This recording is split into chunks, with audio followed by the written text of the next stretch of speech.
Wish TV is proud to honor teachers in Central Indiana She is an inspiration to all of us. She's always smiling. who go above and beyond, She's done so many things for so many people. She's inspirational. making a difference, She's always taught me to believe in myself and never get down on myself. Everybody's biggest cheerleader. and deserving of recognition for their outstanding efforts in I education. love the people that I work with, and to know that I've made an impact on somebody's life, it is truly a great honor. It's an honor. I love what I do, and the kids are the ones who make it work. I'm like just so taken aback because I love them so much. The fact that, they love me just as much just means a lot.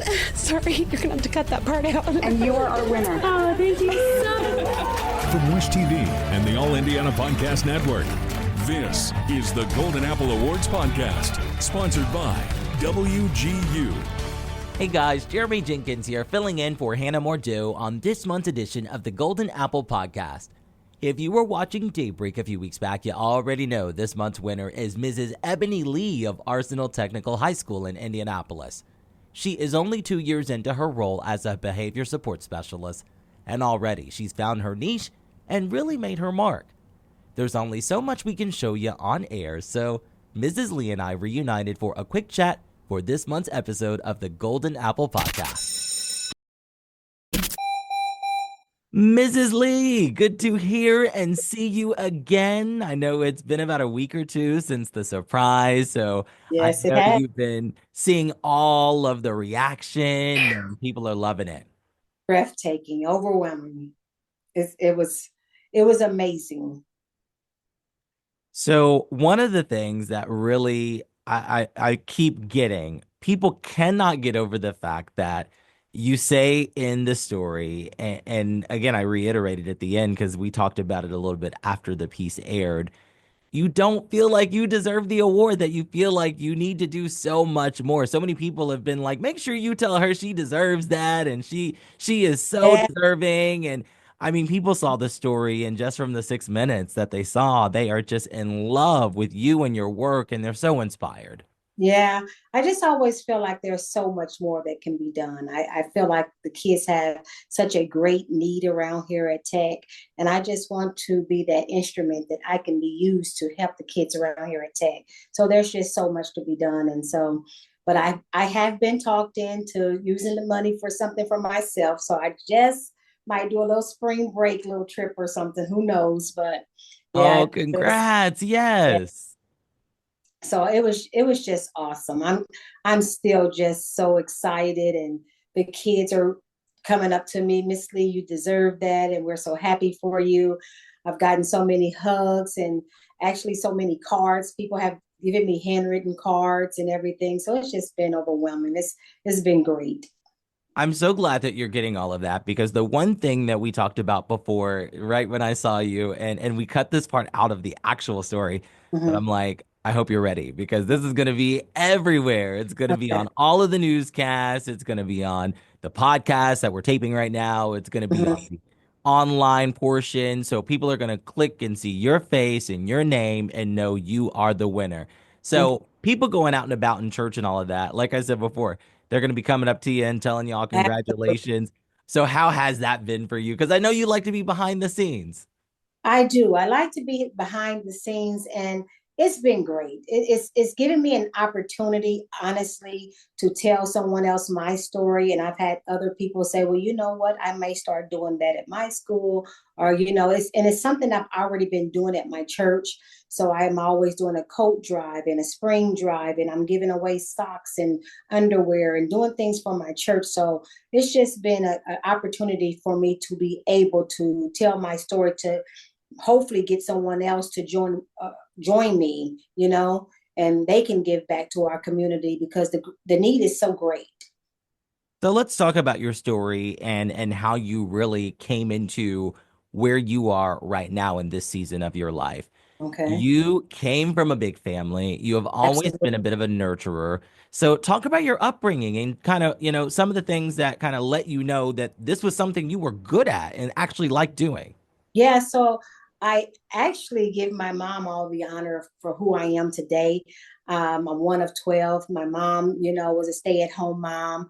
Dad was a licensed mechanic, so things were very tight. So that's when I learned how to share. I found out the importance of what sharing is and making sure that someone else has what they need. And life is not about just you. You have to look out for someone else. And so I started that out when I was a little kid. I was always looking out for my older siblings and my younger siblings. It's just who I am. And so who would have ever thought that one day that I would get married and have 7 kids of my own? And so I already had that in me, that nurturing, just making sure that, hey, let me make sure you're all right. I'm not worried about myself so much, but I'm worried about you. So if I see that you have what you need, then it makes me feel happy. And so I've just always been that way. So the beautiful part about that, you already went into the next part of the story that I was going to mention. You end up meeting your husband, who we'll get to in a moment, works with you in the very same school district. I have to talk about that, but we'll get there in a moment. But you two have this beautiful family, and you are a stay-at-home mom for almost 3 decades. And then you decide, I want to get out here and do something else. Yeah, so I was already volunteering in the schools for years. So I was volunteering, doing this, what I'm doing pretty much for free, just to be next to my kids or be with my kids. So I was the mom that was doing the parties in the school and the mom that was in the hallways, trying to just make sure everything was going right. And so I decided, hey, my youngest son is 13. Well, he was 12 at the time. And I'm thinking, maybe I'll go out and get a job. Who knows? And it was a hard decision. It was a very hard decision because I felt like, if I have a job and I'm expected to be at work from, 8 hours a day, how will I, look after this and look after that? So it was a hard decision, but I'm so glad I made it. So I always call, the women like yourself who are in the school that have those roles of supporter and nurturer. I kind of call you guys the moms of the world, if you will, right? Because so many people don't have the privilege to have that support at home. And you took what you were doing for your own family and you selfishly decided to give it not only to your family still when they needed it, but you said, hey, I'm going to spread this around and give it to more people. How was that adjustment at first? Did you feel guilty for splitting your time between the household and school? Or did your kids say, you know what, Mom, you've done enough for us. Do more for other people. We're good over here. My kids were so excited when I told them about my decision to go out into the schools to spread some more love. They was like, Mom, you are so needed. You should do this. It's time for you to do something for yourself. You've given all to us, go out. So my kids were so on board with it. My husband was so on board with it. So it was just like a really good opportunity for me. So I didn't have much mom guilt at first. And then, there's some times where my son, needs me here and I can't be there, but he even understands. He said, Mom, it's all right. So it worked out really good for my family. Well, I'm sure he's going to be happy with this possible spring break trip that you get to take now. Yeah, absolutely. Absolutely. Yeah, WGU, amazing partnership that they allow us to do that now with you all. And it is just so many people in their lives have just been changed by this new level of prize money that is available. But enough about that. Mr. Lee, let's talk about the fact that you at first were at another school doing something different. And then it just so happens that someone that knew both of you were like, okay, we've got him. Oh, we got to get her to come with us because they are a package duo that we have to have.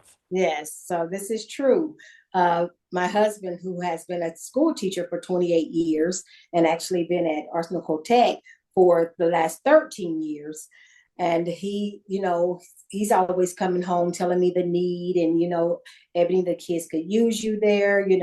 I'm always been in the background trying to give him ideas on how to help the kids when I wasn't here. And so he was like, you know what, why don't you, come over to the school? I think you're needed over there. And I was like, nah, maybe not. And he's like, I think you should come over to the school. And that's how it got started. And I've been here ever since for 2 years now. Well, we don't have to question what you have done in 2 years Yeah. because, you're obviously talking to us on the podcast and you've done the Exactly. story. So we know how great you've done at that. So I want to talk about just some of the things behind the scenes and the surprise itself that Yeah. maybe we didn't get to really talk about and some of the viewers have asked about. The one thing everyone has gotten a hoot about.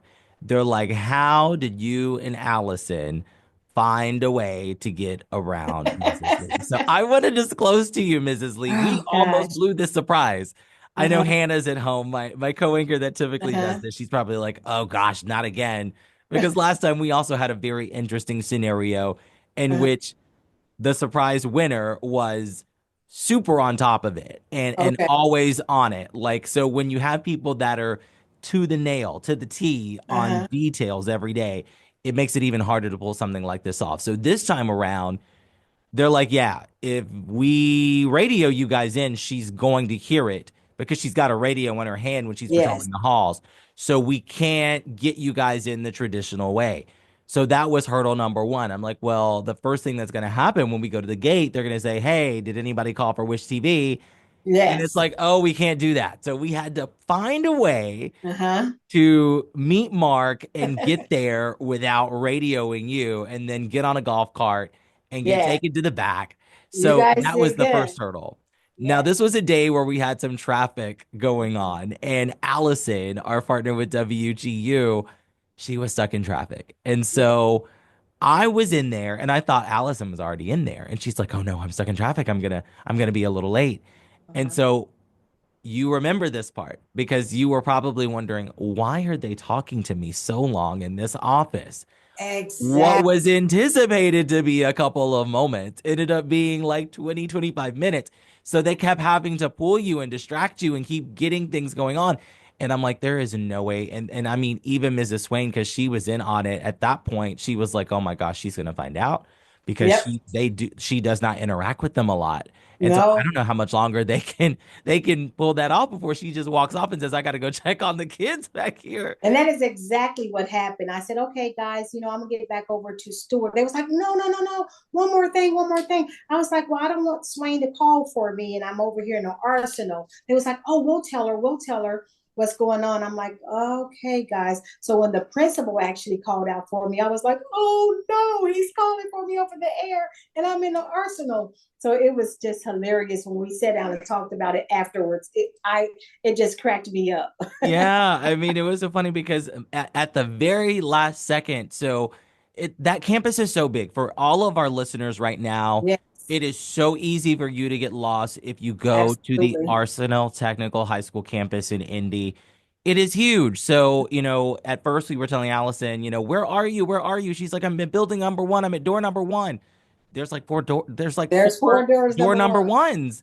And so we had to figure out which one she was at. We had to drive over here, drive over that. And I Uh-huh. almost felt like I was in New York for a second. I was like looking for someone on a golf cart and I finally found someone. I'm like, security, security, help, help, help. And they take Absolutely. me over to her and we found her and got her back just in the nick of time. And literally, you were making your way down there, and Mark was like, she's on her way. I'm like, we're good to go. And then we didn't even have time to plan at that point. I just saw that utility closet, and I'm like, Allison, we gotta Yeah. get in the closet. We gotta just Yeah. get here. And we just literally just waited and listened and hoped that we hopped out of that closet at the right time. Right time. And when I Exactly. tell you, I was literally like up against the door, ear pressed, trying to figure out. I'm like, okay, I hear 1, 2, 3 steps, 4 steps, 5 steps. And I'm like, okay, I think the steps stopped. Yep. And right when I heard where everyone was getting ready to say surprise, I'm like, okay, we can hop out now. But I was Uh-huh. so worried because I'm like, if we mess this up, there is no redoing it. Because as I'm you know, telling like you. we do live to tape, like whatever we Absolutely. film is what Absolutely. goes on the air. Which was great seeing you guys in that closet. It was just like, wow, they really went the extra mile to surprise little old me. Like, really? Like, they were stuck in a closet to surprise me. And that part really made me so emotional because it was that part to show me how much effort you put into making my day so great. And it was just so touching. It was Because tough. we love you. I know we Oh, just met, but we you, love you. We love you what you guys showed it. do. You And guys really showed it. oh, well, I'm so glad you feel that way. And then, okay, we have to talk about before we wrap up your colleagues. So, the students and of course, coach.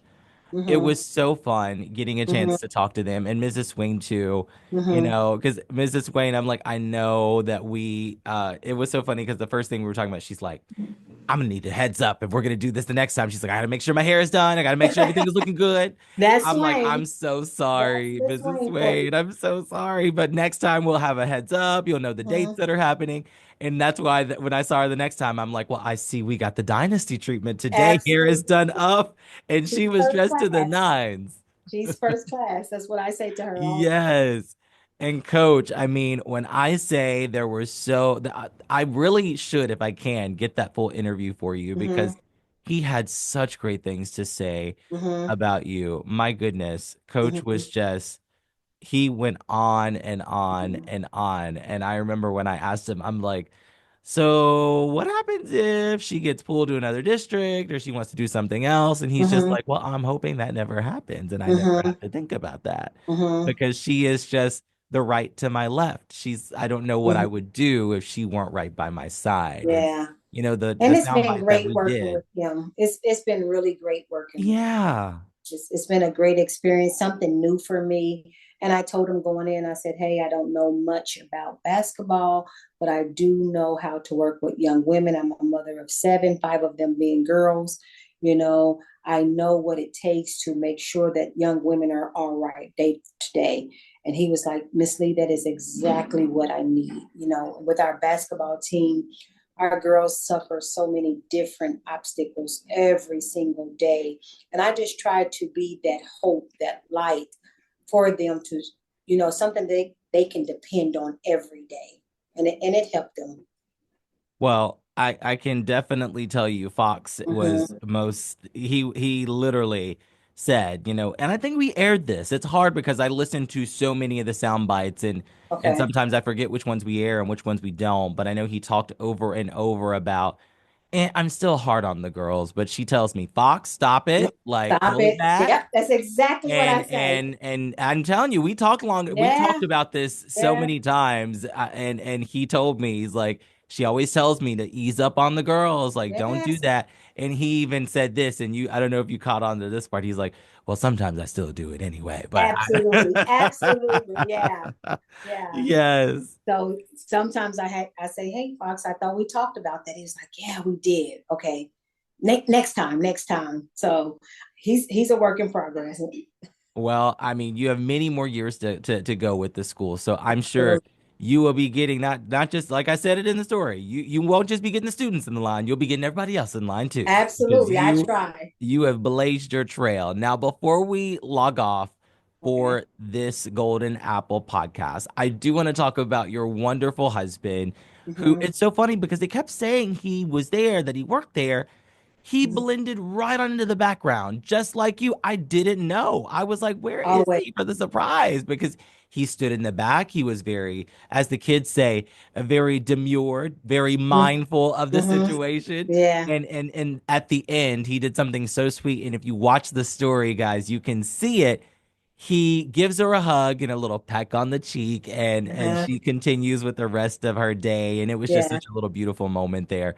But Mm-hmm. that was my moment realizing I'm like, oh, that's the husband. That Mm-hmm. is Mr. Lee. So I Yeah. can only imagine that he is just as selfless as you and gives just as Abs- much to the students. Absolutely. So I don't know if anyone told you this story, but he and I have been dating ever since I was 12 and he was 14.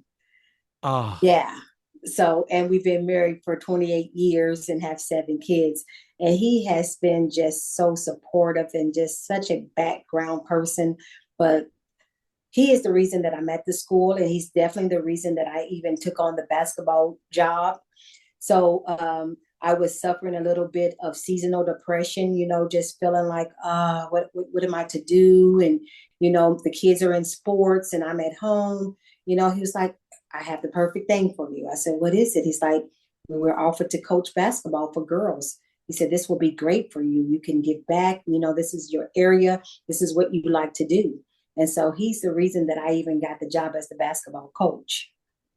Oh, that is beautiful. And Mrs. Lee, I and we talked about this a little bit off of the taping, but I mean, myself and my background. I do not believe that things happen by accident. I truly believe it is divine guidance. And for you all to have that relationship and for this to be a surprise, and I don't know who the winner is chosen. I don't know until I get to go out and meet you for the surprise. I don't even know what you look like until that moment. And for you to share this beautiful story about how, you often wonder if you're doing enough. I truly hope, and I know I speak for the viewers as well, and all the people behind the scenes that make sure this award is possible. I hope you can look at that award every single time you doubt yourself and know you are enough and you do so much for so many people around you. Thank you so much. Thank you. I really appreciate that. And I'm trying every day to embrace it, but I just know that there's so much that can be done. So, but I am embracing it. I was so honored, and it was just overwhelming for me. It was just great. I can't describe it any other way, but just great. Well, I have said this to many of our winners, but this is just the beginning of what is to come, for I'm sure is going to be a very bright career in this profession for you. And congratulations again. Thank you so much, Jimmy. I really appreciate you. Congratulations again to Mrs. Lee. We will continue honoring teachers that go above and beyond to make a difference in children's lives. If you know a deserving teacher, or in this case, an instructor, just head over to our website, wishtv.com/goldenapple, and send in a nomination telling us why they deserve the award. Then tune in to Wish TV and the Golden Apple Podcast on the All Indiana Podcast Network to find out if they are our next winner. Until then, I'm Jeremy Jenkins for Wish TV, wishtv.com, or follow us on Facebook for updates. The Wish TV Golden Apple Awards are sponsored by WGU. Nominate a teacher and learn more at wishtv.com now. Be sure to follow and subscribe to this podcast and discover even more great podcasts now on the All Indiana Podcast Network at allindianapodcastnetwork.com.